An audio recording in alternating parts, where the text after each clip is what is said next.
Elena Campos Torres. I am student of the UNAD, and I am here with the English teacher Valentina Cruz, and I am going to make one interview.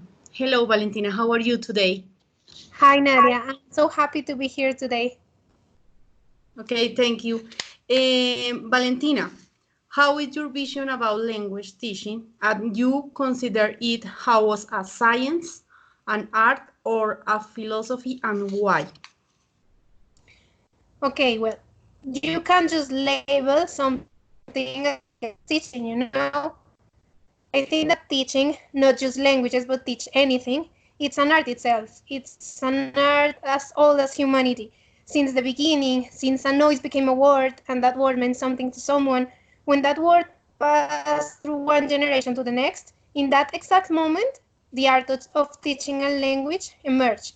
It's a way to communicate an idea, a need, but I think that teaching is also a science because it requires basic theories, it requires experience, and it needs to be able to evaluate the progress and generate the positive encouragement to get the response that you need and the society. And I think that the process of teaching is also a philosophy. I'm a true believer that everyone can be a philosopher, especially the children, They ask about everything, they generate their own theories.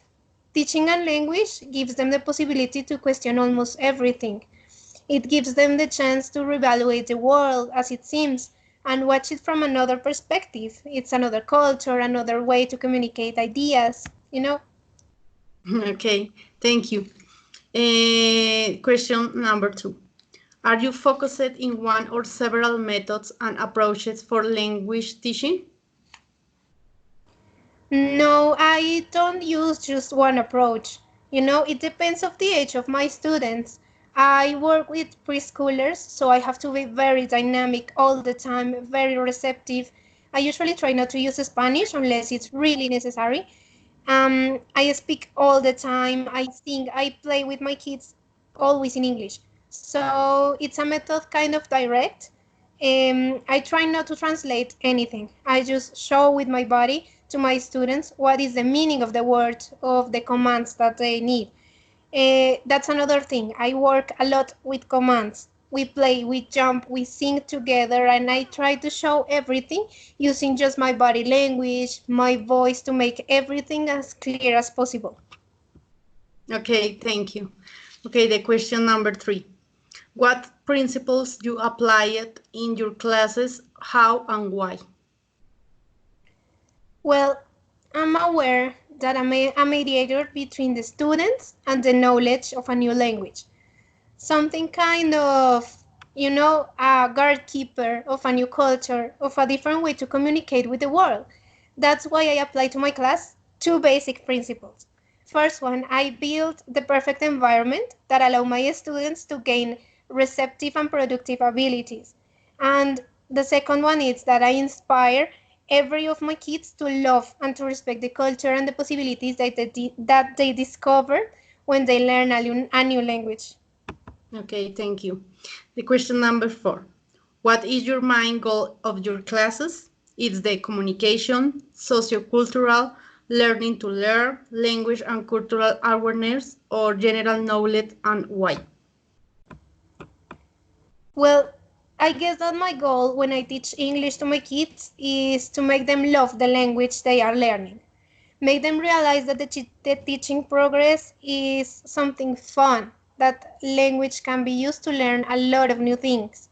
I find very interesting when one of my students, for example, ask me about London, or when they tell me a story about how they were able to communicate with someone in the United States on their last holiday trip.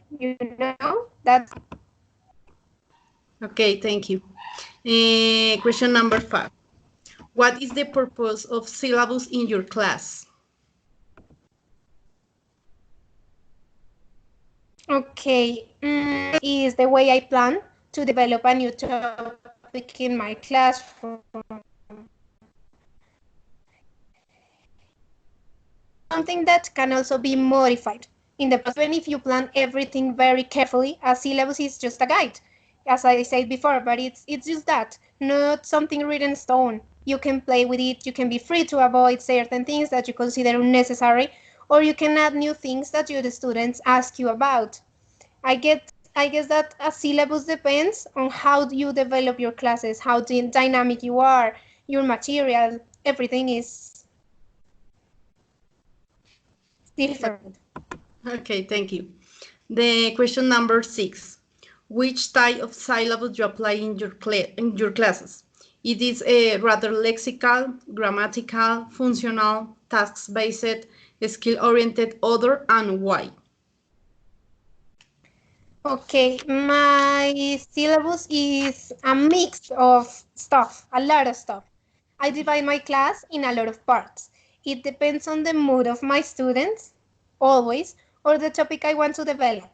Sometimes it's the first part of my class about how to follow instructions. So we color something following certain instructions, or we dance following a pattern, or, that kind of things. Then my class can turn into a listening exercise. We listen, we imitate sounds, and that sounds help them with their pronunciation, and we make it a big game. I guess we can say that my syllabus is about culture, about lexic, about listening, task following, and I guess other stuff that I add in the process. It depends on the day. Okay, thank you. The question number 7. What factors influence the design of a syllabus in your class? Well, obviously, the first factor is the people that you are making this syllabus for. You have to think about the needs of your students. You have to listen what they want to learn, how they want to learn. Once you get this straight, you can start the design of your syllabus. Another factor is maybe the materials and the space that you have for your class. You can make awesome things with the proper material and the perfect space to have fun with your students while they learn. Okay, thank you. And the question number 8. For you, what is the difference between a strategy and method, and why? Well, this one is difficult. Let me see. To me, a method is something like a process that requires experience, that requires a previous knowledge of a certain topic to be able to guide and find a direction for your students. The method is about building collectively to find a goal through a participate technique.